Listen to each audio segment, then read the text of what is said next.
welcome to tonight's, I usually say meeting of the school committee. Thank you to EBCAM for recording our meeting tonight. I would take a motion to open the public hearing for the East Bridgewater fiscal year 2025 budget. So moved. Moved by Ellen, second by Becky. All in favor? Aye. Aye. Can we all stand, please, and join the Pledge of Allegiance?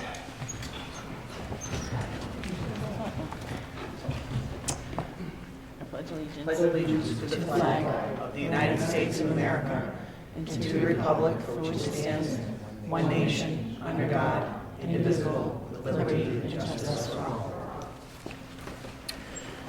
Before we get going, I just wanted to welcome everyone to tonight's hearing. Thank you for tuning in, whether you're here in person or watching via recording. First, I'd like to acknowledge that the scheduling of this hearing is not ideal, but between timelines for the budget process, location access, and our own scheduling needs, this was the best that we could do. What you'll see presented tonight is a level service budget. This represents the amount of money required by the school district to provide the same level of services next year as we have been able to provide this year. It's important for you to know that things as they currently stand, the town faces a $1.8 million deficit for next fiscal year, and it is possible the town school committee included will likely face some difficult decisions in the coming weeks. On that cheery note, I hand it over to Superintendent Legault. Thank you. Good evening, and welcome to our 2025 budget presentation. Thank you for coming to Mitchell School. We appreciate everybody at home going to watch this and come out and see what the schools do and what we can offer, opportunity and access and inclusivity for all students. We continue to do great things with great people, great staff, and a great community, and we will continue to do so with the presentation and the budget that we present this evening, and we will continue to do so if we hopefully will get the funding so people can stay in place, and we'll continue to move the district forward with momentum. I think the community has supported the schools for all these years. We look for more support. We continue to work, and I hope to work collaboratively with the town as we move forward, and the community. As we address you this evening, we thank you forward, and we will move the district as we can and the best that we can with our staff and our students. So this is a 2025 budget presentation. We offer a pre-K through 12 district. We have students up to age 22 in our district, and we are still supplying and supporting their education. And we're going to work with all students. We have a high-quality inclusive instruction in math, social studies, science, ELA, world language, ELL, technology, PE, health, wellness, music, band, fine arts, CAD, early college, and alternative programs. We also, next year, we hope to have business and financial literacy back. We are working to have 21st century skills for all students. Our extracurricular offerings, athletics, drama, music, band. We have after-school clubs, before and after care. We do pay with that before and after care out of revolving account, and our parents and our community support our before and after care. Our Little Vikings is supported through a revolving account through our parents and our community. And it's a very, very popular program, not only in this community, but surrounding communities. And we have acceleration academies that we offered over the February break and April vacation break, and that was all grant funded. Our budget development process, we developed a level service budget by examining our current year budget and adjusted according to actual spending in the current year, projections for new expenditures and known savings. Where we are today is at a $25,741,864 for 2024 budget. For 2025 budget, we're asking for $27,129,049, to be an increase of $1,387,185. Chapter 70, we received $12,932,207. That was an increase from last year's at $58,890. So as the state continues, and you hear on the radio, you hear on news programs that the state funding is not there, absolutely, you can see that. That's what we received in our Chapter 70 funding, an increase of $890,000 from last year's. Our budget drivers are salary, curriculum, technology needs, transportation, vocational ed, and special education. Our contractual obligations, we have at this time, in 2024, we are at $20,478,17. For 2025, $21,224,418. So you have $21,224,418, which is a change of $746,401. We have 4 units in negotiations at this time. Those 4 units are assistant principals, admin assistants, our instructional support assistants, and our, what did I say, secretary? And custodians. We've met custodians once. ISAs, we're getting to meet with them in a week. Admin assistants, we've met. We'll move on that quickly. Custodians, we're moving quickly. Met with them. Assistant principals are Wednesday. We are moving very quickly to get these assumptions that Mr. Shea, myself, the attorneys, the budget subcommittee have worked on. We want to get these assumptions done prior and get real numbers right out in front, hopefully prior to town meeting. So that is one goal that my office is trying to get done, is to get all 4 units done by that time. We feel very positive. The conversations are going very well. We've started talking prior to this with the instructional support assistants way back in September when we started to open up school. We had a conversation and things are going well, and I do believe that Jay from Specialized Services, myself, the budget subcommittee, Mr. Shea, Dr. Williams, we can do good things throughout all 4 units.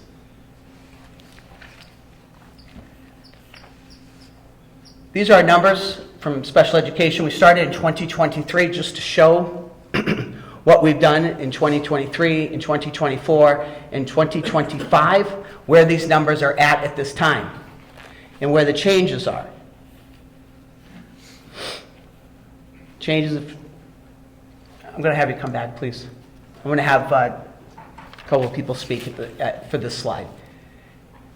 I'm going to have Mr. Phelan. Jay Phelan runs and directs our specialized services and programs, and I think it is worth the time and the understanding to listen and to understand what is happening with out-of-district placements, what is happening with transportation overall throughout the state. It's not just here in East Bridgewater, it is throughout the state.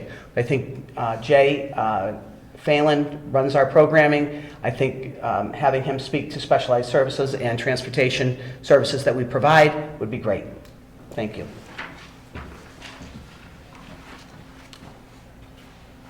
When you look at some of these numbers, you might think that, it's increased every year. We're going to cross those 3, and it has. When you look at it, though, we're in special education for our out-of-district students. We're looking at our neediest kids. We're looking at students that we can't service here in the community, in the district schools. And part of that is the cost that those programs have gone up. Over the last 3 years, they've gone anywhere from 14 to 20% increases. And their prices are set by the state. They're set by a division called OSD. They've allowed those increases, and the increases that all of us have to pay. Some of that is because of their own staffing issues. Some of that is because of costs that they've incurred on, but they're passing that on to the districts. It's kind of the same way with transportation. When you look at transportation, I looked at some of the numbers today over the last 3 years. Some of our transportation costs have gone anywhere from 35% increases to 60% increases. And a lot of that is just coming out of, that's where the costs are for our kids, and where we're transporting kids to and where we're getting them back home from. And that's a legal mandate that we have to do. If a student goes out of district, legally we're mandated to provide that transportation.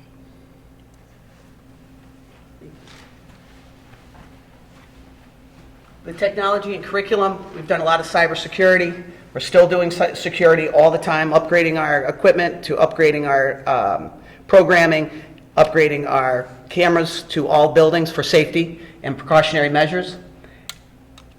We also have technology and curriculum go hand in hand. I'll have Dr. Williams speak to this. I'll also say, when you see special education, assessments, ELL, and devices, I'll have Dr. Williams speak to that. Yeah. Please, thank you. Good evening, everyone. As I've spoken before in the past, we have a 6-year curriculum review cycle. So we've broken our content areas up each year so that we're not overwhelmed with curriculum needs in multiple content areas each year. So this year is one of the more costly years. It's our math curriculum review. A lot of our online licenses go in 6-year cycles, hence our 6-year curriculum review. So the iReady Classroom and the iReady MyPath and the diagnostics are up this year with our math review. So it will be a 6-year license. It is an increase of about $150,000. However, that would cover us for the 6 years. So that's the increase in curriculum. As far as EL, I think there'll be more slides to talk about that. But our English language learners, we've had a significant increase. But this speaks more to the needs of supporting our families and the need for translation services. So we have about 12 different languages that we service of families in the district, and the need for us to buy communication devices so that our main office can communicate with families when they come in to enroll students or come in for meetings.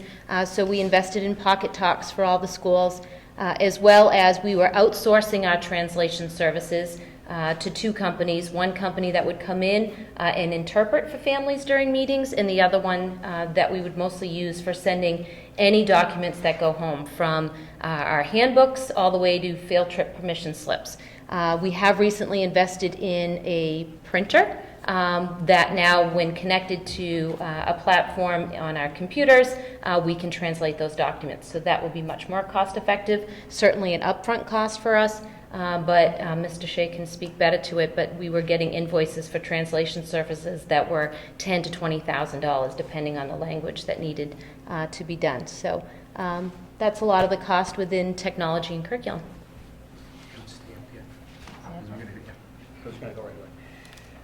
So, and then on the transportation side, we are in a bid process. I believe the bid is up on Friday. Am I correct, John? Friday. On Friday, we'll have the bids in from 1, 2, I don't know how many companies. We've worked with Lucini over the past 9 years, and prior to that, we have done very well by him, or by Lucini Bus Lines, with our budgetary process and the increases that we have done in over 23, 24. However, you're going to see an increase, and we know this because of fuel costs. We know this because of driver wages. We know this because we have seen it across the state that everything is inflation and everything is increased, and hourly wages are increasing, and we will have to do that in some way. And that is the assumption that Mr. Shea has come up with, and hopefully on Friday we will see that, and hopefully maybe it'll even come down from there. So these are factors impacting our budget. Chapter 70 state aid, it's minimal this year at an increase of $58,890. Transportation, homelessness, foster care, and specialized services. Out-of-district placements, special education. We have 33% eligible free and reduced services. That was in 2024. We've come down to 31% going into 2025, or this year. It looks like it is decreasing as we've been talking with Mrs. Vaughn, our food director. However, we'll see more of that when we go out and ask for the free and reduced lunch forms, and that's why we fill them out. It helps with our Chapter 78. ELL services, or English as a Second Language. We need resources to support. Dr. Williams alluded to the fact that we have translation services, and we must translate for every language that we have in the district. And unfunded mandates of student placement. People see this and sort of say, why does DCF have final say? They're a state agency. They're the guardian of the child. If the child is placed homeless in a foster care situation, he's a guardian or she is a guardian of the state, and DCF takes over. If a child goes to Walpole, if a child goes to Needham, North Andover, Salem, Springfield, Fall River, New Bedford, Hopkinton, if they send a child to another school district, we pay for the transportation for that child to get there. We own that student. It's not something that we can say no to. It is something that we must do. We don't like the fact that we have children on the bus on a homeless situation that are on a bus for more than an hour, hour and a half, been stuck in traffic coming back from Fall River, have been stuck on 24. We've had a child go to Walpole. We don't like that, but we must do that. It is where the child's last home was or last school, and we have an obligation to get that child to that school of his last origin or her last origin. I just want Dr. Williams to talk about the ELL services that we're providing, that the increase in students that we've had from 216. We have a graph in the packet that you can see. We have increased. This is an opportunity for us in this community to embrace children from other communities when they buy a home in East Bridgewater or rent in East Bridgewater. But it is an opportunity for students to come to East Bridgewater Public Schools and to be able to have services offered to them, whether it is ELL 1 level or 4 level, beginner level, intermediate, newcomer level. But I want Dr. Williams to just talk a little bit about the ELL program, what we're doing going forward.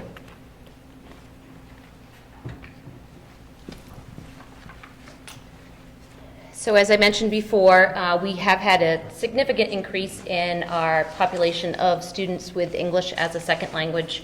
Probably about 6 to 8 years ago, we were looking at anywhere between 15 to 20 students that required services.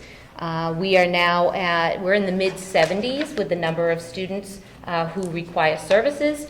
We have over 100 students that are within the programming. They're considered former English language learners, and we determine whether students are current English language learners or former English language learners through state testing.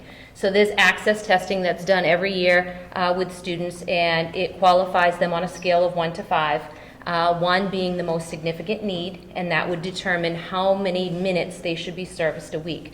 Very similar to special education in determining how much service a student needs depending on their level of need. So we have 3 EL teachers, 1 in each school. They all have a caseload of students, and their students vary from level 1 to level 5. Certainly level 5 are considered former English language learners.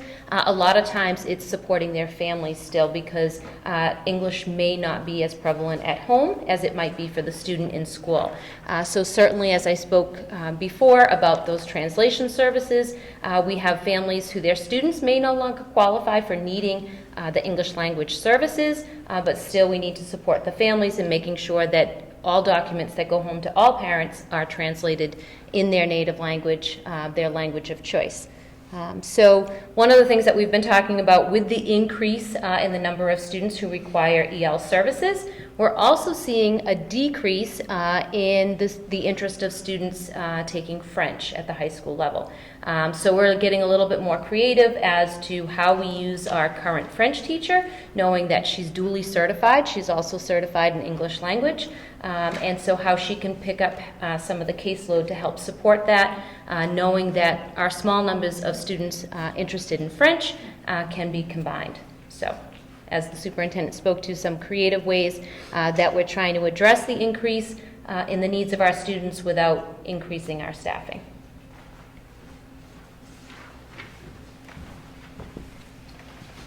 Superintendent asked me to just speak to you briefly about transportation and some of those transportation costs. So when you look at homeless and foster care, there are mandates, both federal, one's called the McKinney-Vento Act, and state mandates for students who are either homeless or placed by DCF in foster care placements, as well as specialized transportation, like I said earlier, that we're mandated to provide for students that we send out of district. When we look at those mandates again, you look at the number of students that are transported. Some of those students, as the superintendent said earlier, you may have a student that DCF places in Walpole. We do our best to meet with them, find out if we can meet those services here.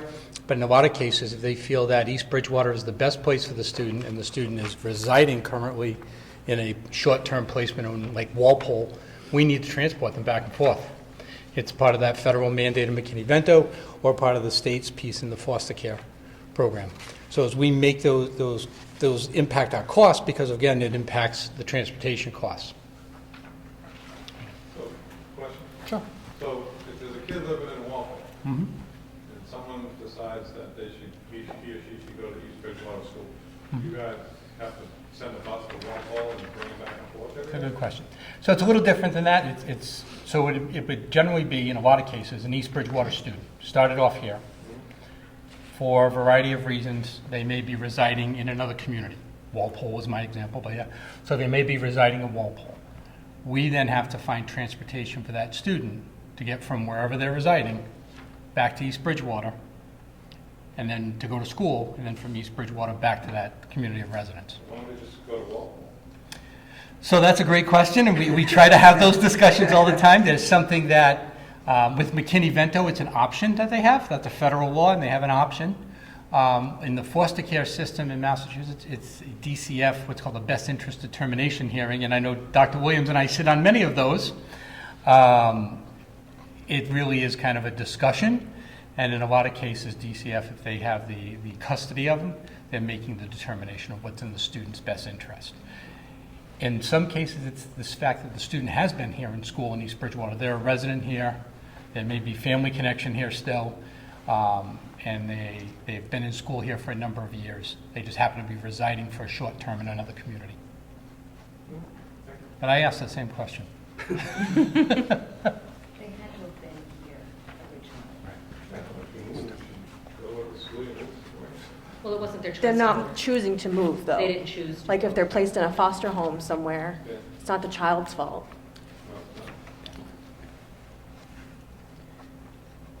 We've applied and received $1.8 million in grants. And we fund, and we're a Title I grant school for reading remediation at $423,000. And you can read the grants that we've applied for, that we received. The life science grant was a terrific saver for our science program. During the February vacation, during April vacation, we'll have math acceleration academies. We'll also have one in the summer. We have a financial literacy grant, which was the Credit for Life, grade 12 at the high school. Early literacy, multi-tiered K through 6 literacy action plan and supports. Instructional materials, social emotional learning, high school interns, MyCap, IDA grant, teacher ISA salaries, equitable services, homeschooling, FY24 IDA grant 262, pre-K, physical therapy services with a contractor, and an IEP grant 274 at $20,000, training lead team stipends and materials for new IEPs. We are applying for grants. There are lots of grants out there. We continue to apply for grants. Dr. Williams, the principals look at these grants. They get involved in the grant. We try to get the grant to get a program and to support our teachers. A few years ago, Title I had 3 teachers involved, along with more reading specialists. We pay for 1 teacher, I believe, out of Title I at this time. We still have money in that for the reading remediation for students in grade K through 2, but it's I believe 1 teacher? John? 1 teacher. And 2 ISAs. So we do the best that we can with all the grants. We put the grants into the budget. It pulls us down to somewhat, but we do apply these grants to our budget.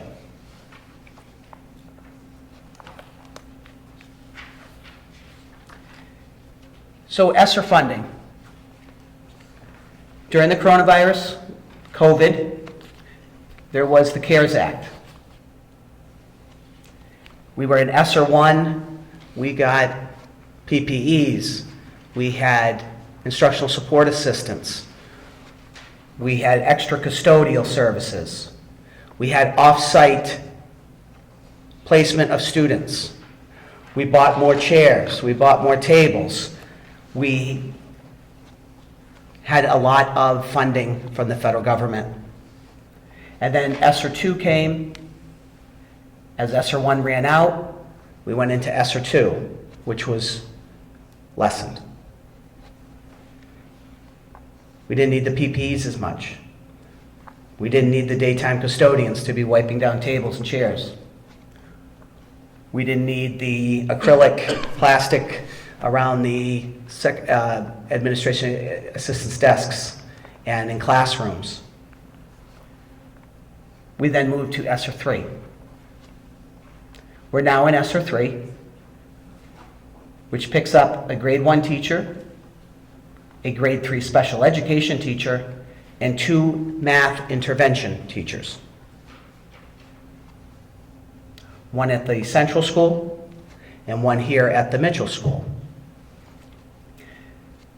We will be moving, after this year, 2024, $215,749 into the operational budget for those staff that were on ESSER and being paid for out of that grant.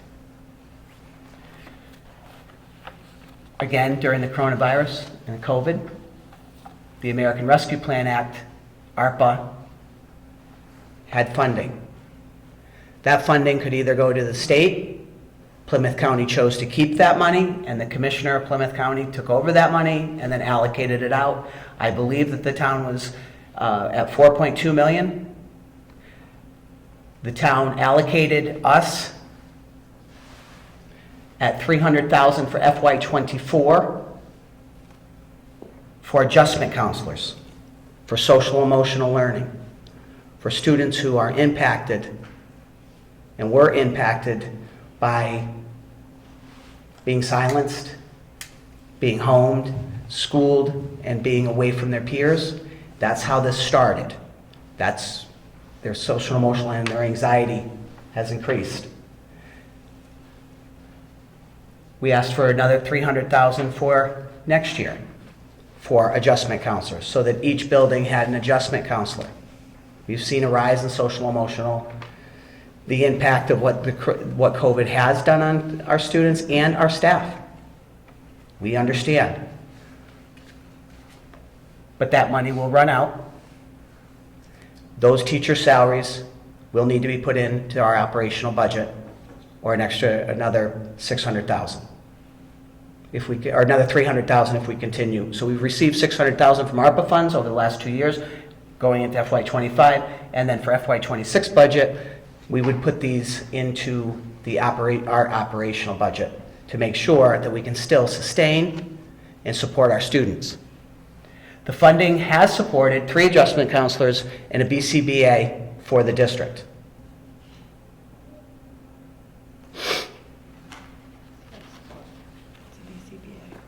A behavioral consultant. Board certified behavior analyst.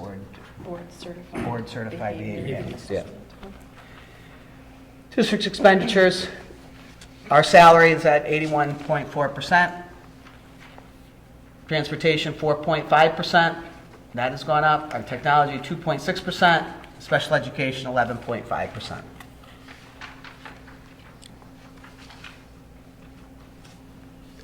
We try to do graphs. We try to do bullet points because everybody learns differently. So we try to put everything up there so everybody can understand. We're buying a box truck for our food service program, and food services will be paying for that.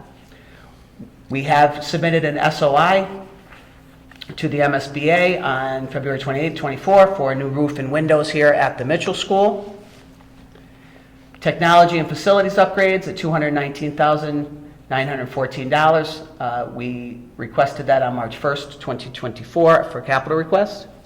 And our stadium track turf replacement, We went to special town meeting and asked for the replacement. That was approved on February 20th, 2024 at $1.7 million.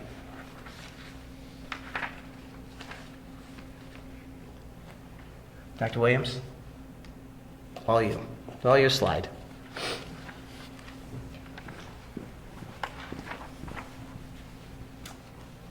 So this slide just speaks to some of the initiatives that we're really looking to build upon. We've spoken about the elementary schools, both Mitchell School and Central School, with math interventionists. They have reading interventionists to support the work that's being done. And one of the big missing pieces was the support at the junior senior high school and giving those intervention models, giving that coaching to teachers so that they can break down barriers for students who are at one end of the spectrum and having difficulties with learning, or students at the other end of the spectrum ready to go on beyond what's being taught in the general ed curriculum. So this year was our first year of implementing an instructional coach at the junior senior high school. These are some of the main roles that our instructional coach plays. It's mainly helping support teachers. One of the things that we talked about when bringing the position on is it wasn't specifically to service students. It was really to build capacity by giving teachers the strategies and the tools that they need so that they can then, as I said, break down barriers, give all students access to learning regardless of where they're coming in at. So I won't read the slide to you, but you can see some of the supports that are being added in. The other big piece of this is our child study team. Every school is required to have a child study team, and it's really for if a student is not finding success, whether that's academically or behaviorally, before we go right to looking at maybe testing a student to see if there are any disabilities. We implement a child study process where a team of teachers and professionals within the school get together, talk about what is going on with the student, what are some of the deficits they're seeing, and they build a plan for that student, whether it's interventions academically, whether it's social emotional supports, and then that team will reconvene 6 weeks later to check in with the teacher to see how that student's doing, what else can we add in to make sure that that student's getting the supports. And it's really to prevent the overload in special education, but it's really also to make sure we're not over-identifying students. Not all students have disabilities, even if they're having struggles with being able to access the curriculum or being able to access their social emotional needs. So. Have you stay Okay. with me for a minute? Please. So we're very excited about this. Central Elementary School renovation and new construction. We went out, we approved a feasibility study, or the town, you all approved a feasibility study on October 2nd, 2023. The MSB Core Program Eligibility Review Period, MSB feasibility study approved. Now we're in the request for the OPM, Owner's Project Manager, for 3/14/24. Dr. William was appointed as chair of the Central School Building Project, and she can speak more to the meeting that they had this week about getting the OPM, why we're in this phase, and how long this phase will take.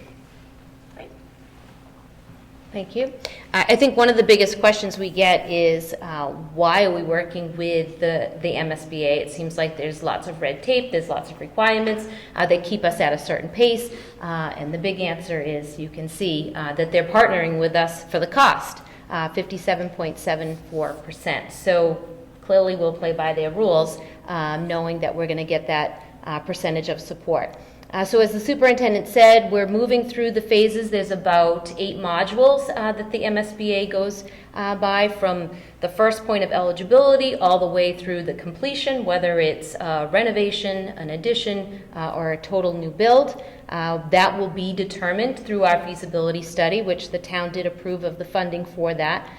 So we're just about ready to submit our request for services, and then there'll be an advertisement where owners project managers can apply if they're interested in partnering with us on this project.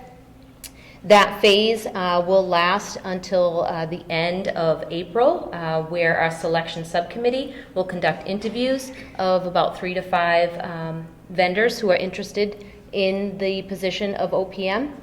And then once we have the person selected through our interview process, we make that recommendation to the MSBA, and we need to make that recommendation to them by May 8th. And then they will vote as a board on June 4th to tell us whether they have approved our selection of an OPM.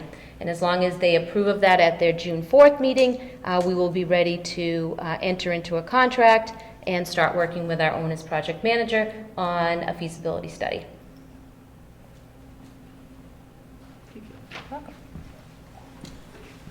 So what was the date? June 4th. So it was approved on October 2nd, passed on June 4th. Okay. And these are all MSBA timelines. Seems pretty good. So these are from the DESE website, Department of Education, Secondary and Elementary Education. Our per pupil spending is $16,478, a little below the state average at $20,000. But I do want to say this because I think that there's a lot to be said about per pupil spending. We do very well in East Bridgewater with what we have. We are below the state average, but we do well, and we're doing as well as we can with our level services. We continue to need more support. Do I wish it was at $25,000? Of course I do. However, with what we have, how we allocate, how we do our negotiations, and how we move the district forward, we're doing very well with $16,000. And I know that a lot of times we do put a lot of work and effort into saying that our per pupil expenditure is very low. It is. It is lower than the state average. But that doesn't mean that we're not doing well with what we have and what we're doing.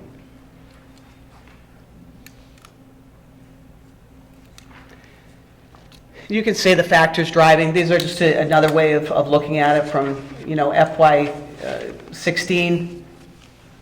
As Dr. Williams said, 15, 16 students, 26 students, to, I think it's 70 in the program. We're still servicing another 20, so you have 99 altogether in the program. It's a lot of students over a small period, not a big, long period of time. So we need to adjust, and we need more teachers, we need more services, and more supports in place.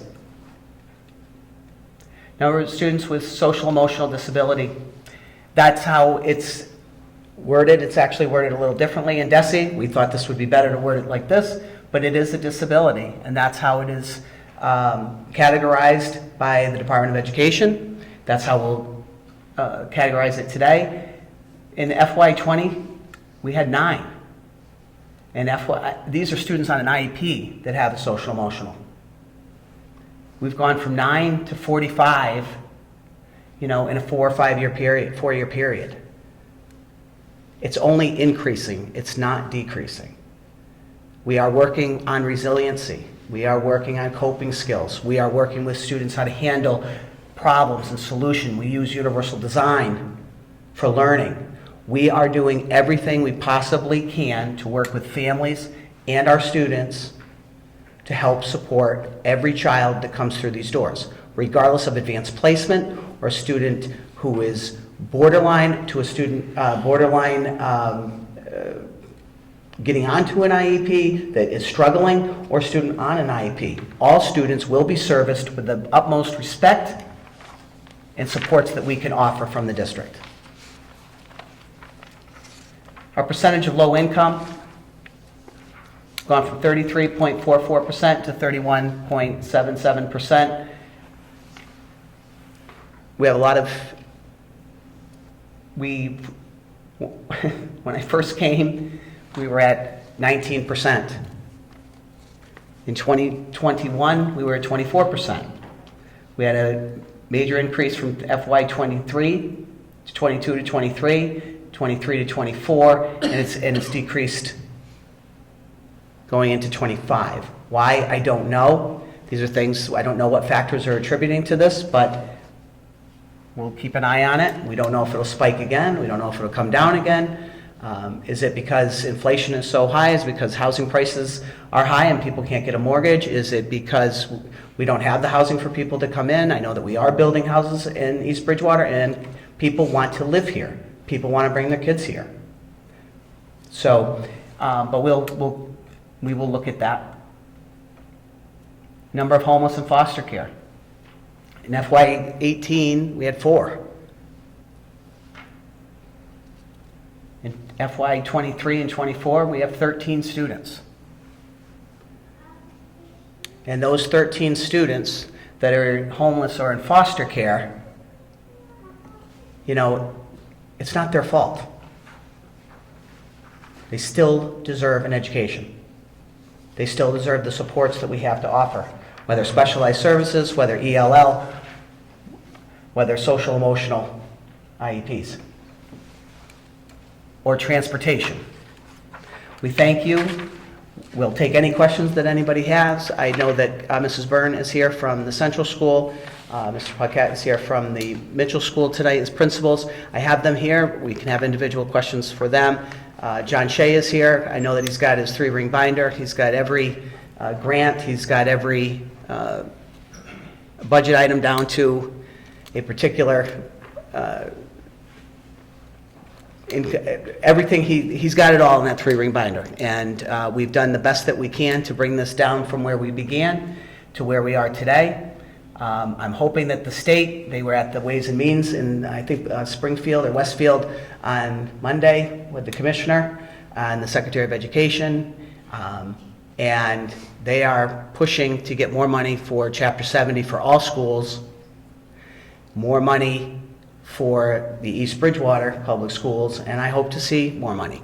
I hope to see it over the next few weeks, that we still have a little bit of time. So hopefully we can bring this budget number down a little bit and continue to move the district forward. The only question I would have on the charts, is there a chart for the number of students, what the population of students is over the last 5 years or 6 years? Has there been an increase, decrease? Decrease. Decrease. Yep. Do we know what the numbers are? We're at 1990. I have it. I didn't put it up there. Right. We started at 2,200 Okay. when I was here, and then we're down at 19. We send students to Southeastern and Norfolk Aggie. Right. Yep. Yeah, that'd probably be good to know for the public's interest. You know? Sure. Because we've seen a large increase. Really, I mean, I get the busing, I get the special ed, I mean, that makes sense. Mhm. You know, our question would be, obviously, my question personally would be the raise in the number of salaries for the teachers, I guess that is, that were the grants that are now turning into salary-based teachers, right, to some aspect. So it's hard to understand how our population of students is going this way, but our teacher population, and maybe that's just because of the needs that are in there. I don't know. I think we have more special education teachers than we've ever had. We've opened up 3 classrooms at the Central School, Mitchell School, and high school for ASD, on the autistic spectrum disability. We've opened up therapeutic classroom. We brought kindergarten in to our operational. Pre-K used to be paid for by the amount of parents in. We can't sustain that anymore, so we've increased our tuition on that. I would say that that's where it's at. I would say that all across the state, the teachers' salary is increasing. But yes, we have had a decrease in enrollment, and I'll have it tomorrow. I'll put it in. I'll put it in the slide, and we'll have it for March 26th for the school committee when you vote. So just to add on to that, are all the kids that go to the school, they live in East Bridgewater, or they come from other towns? We have school choice. We bring in about 240,000 a year on school choice. Yep, for school choice. And so we bring in 7 through 12. So how many? Huh? How many kids? Approximately 40 kids. We have kids that are leaving for school choice as well. Budget-wise, sure. Because, I mean, like you said, the cost per pupil is about 16,000 Mhm. change. Is that what they bring when they come? Mm-mm. No, so we No. have to pay the difference. Yep. Interesting, thank you. Mhm. But we also have students who might have an issue, and I will call another superintendent and ask them, can we send a student over to you? And we've done that with neighboring communities, and that superintendent will call me back and say, we can swap a student, whether it's anxiety, whether it's bullying issue, whether it's a student needs a fresh start someplace. We've done that, and we will continue to do that, because we just want the student to be supported and to do well. I don't know if, Kate, if you want to speak to pre-K and K, and how many students did you have coming in at this time? Because I know we had a big conversation about pre-K.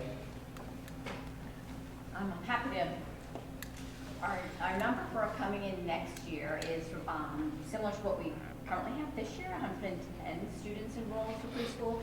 The difference being that the population next year will be there for, the majority of them for a full day. So we're expanding our 2-day full day and 3-day full day program, so we'll offer 2 of those next year, where we only have 1 this year. The demand in the community and the requests are for full day preschool experiences for students in town. So we'll definitely see an increase in tuition. The tuitions themselves have increased, so we'll have the same number of students, but we will receive more because they'll be here for an extended day. As far as the staffing for that program, because that's also part of the formula for the revolving account, that staff actually will be a staff number already absorbed in our operational budget. We don't need to hire an additional preschool teacher, and that has to do with the enrollment and the movement within my building based on class size and enrollment from year to year. So we have a large second grade that's going to third grade, which therefore frees up another teacher, which will then go into that preschool position. So in the long run, we'll be taking in more money. The only increase in staff would be the instructional support assistant and meeting the needs of the community. As far as our kindergarten, we're roughly looking at, this year we have 129 students enrolled in kindergarten. This year and last year, it's been a smaller number by about 20 to 25 students that we usually see. Usually class size for us is about 150, 155. Last 2 years it's been different. This year we're anticipating close to 140 in kindergarten, and we'll still have 7 full-day kindergarten classrooms like this year. No need to increase staffing for that. But at this time, that's what we're seeing, based on the census.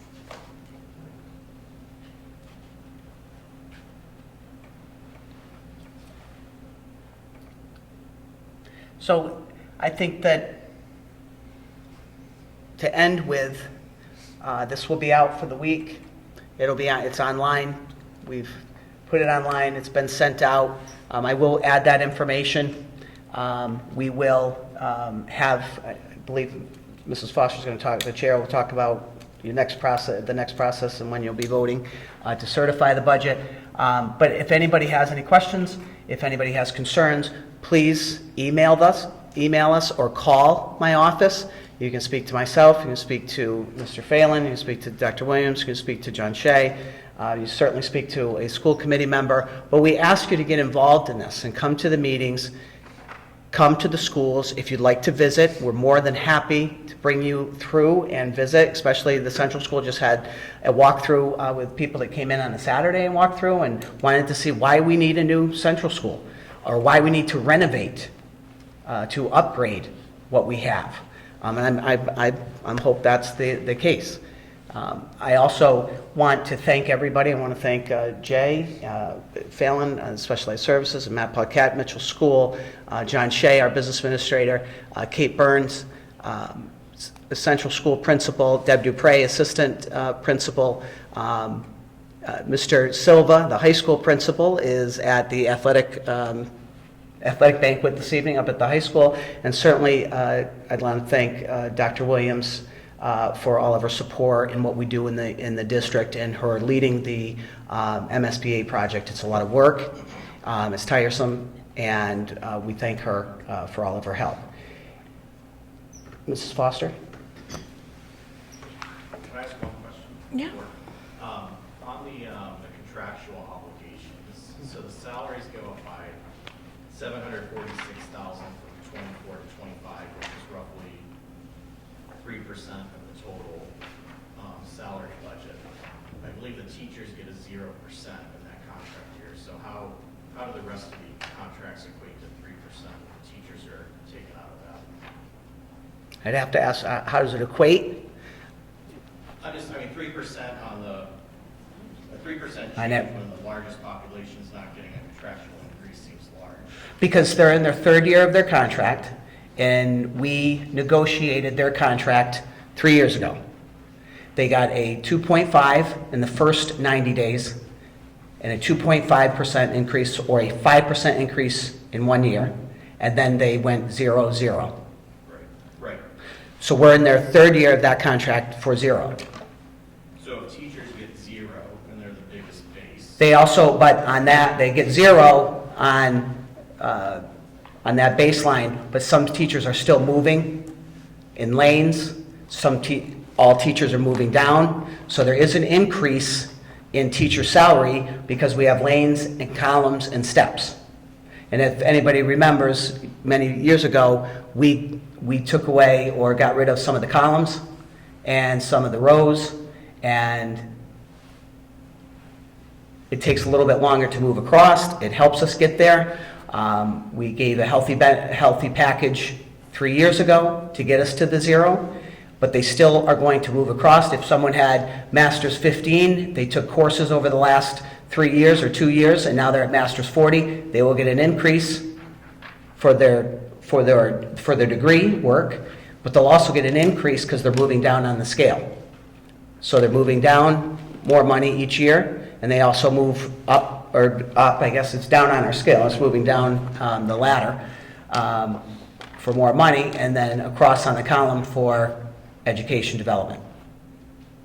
But overall, I mean, John, if you have a better explanation on that, I don't, but a 0, there's not a 3% on the overall.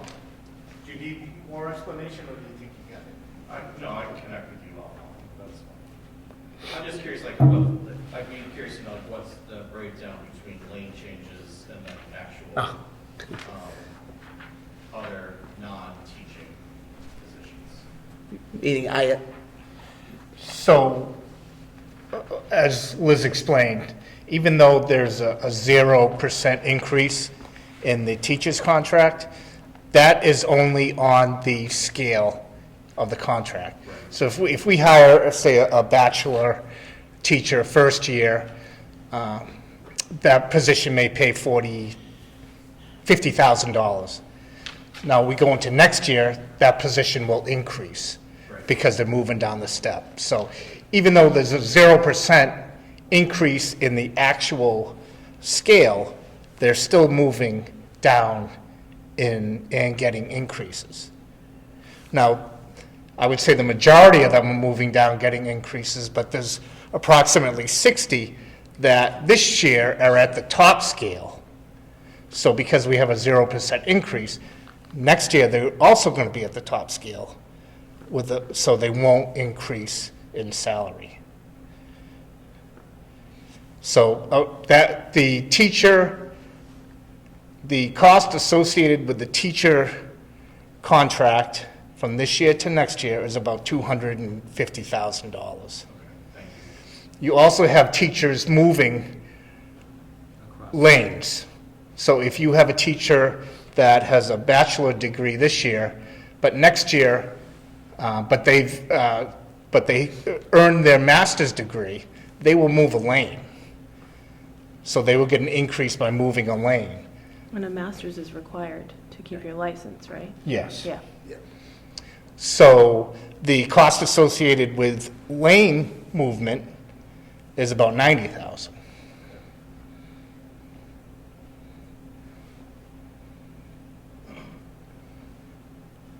And Dan, contractually, or for everybody, contractually, what we did is that they have to tell us prior to the year coming up that they're moving for the next year. So we know who's moving now to the next scale for the following year. Before, you could move at any time on the old contract, or 2 contracts ago, you could move twice a year. We can't do that anymore. We wanted to give you we want to give the town a predictable and a sustainable contract. We try to do that in all areas, whether it's custodians, teachers, admin. We want everybody to have a sustainable and predictable contract. We have, and I know that you said, what is the percentage between steps? There are some steps that are at 1.2%, and then there's some steps at 11, 12, 14%. That's where the negotiations went. It's usually right in the middle. It's usually in that big jump. And then if somebody's going from a master's 40 to double master's or PhD, then that would bring them over and then down. So, and this year, not a lot of retirements this year in 2024. We had a few last year. I can never tell when someone is retiring, so we don't have a lot of retirements at that level. So, What percentage of district employees are teachers?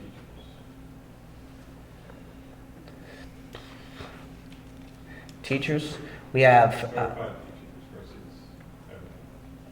percentage-wise, I can get you that in the morning. Let's, John, I mean, we have 30, how many ISAs?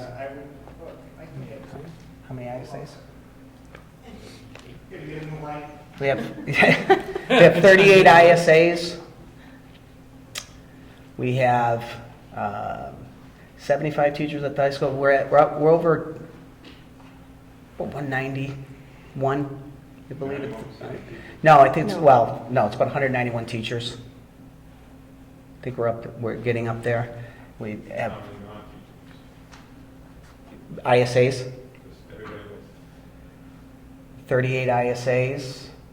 like total district, so he says 191 teachers, how many people are employed by this? You mean like custodians and everything? Everybody? Support, everyone else. Everybody, probably, we're over 300 people that are employed by the district. So it's about 2/3 teachers, roughly. Oh, yeah. That makes sense. Oh, yeah. And everybody's, the certification, if we don't, we'll get dinged by that, so we make sure that we have people that are certified in all areas.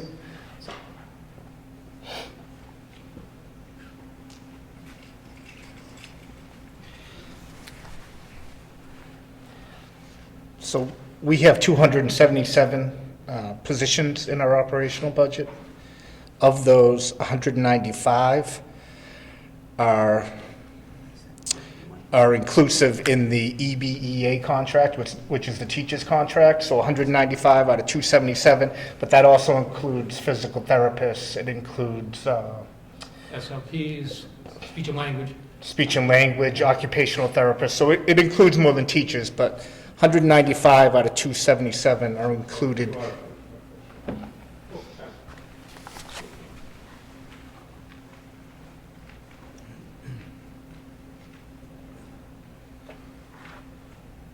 Any other questions?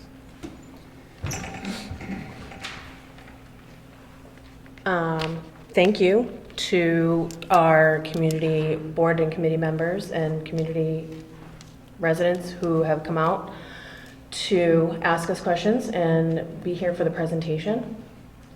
And as Superintendent Legault said, you can contact either a school committee member or anybody in her office with any questions over the next couple of weeks. The next step in the process is that the school committee will certify our budget at the March 26th school committee meeting, which is in 2 weeks. And do I have a motion to adjourn? So moved. Moved by Ellen. Seconded by Scott. All in favor? Aye. Aye. Thank you, everyone.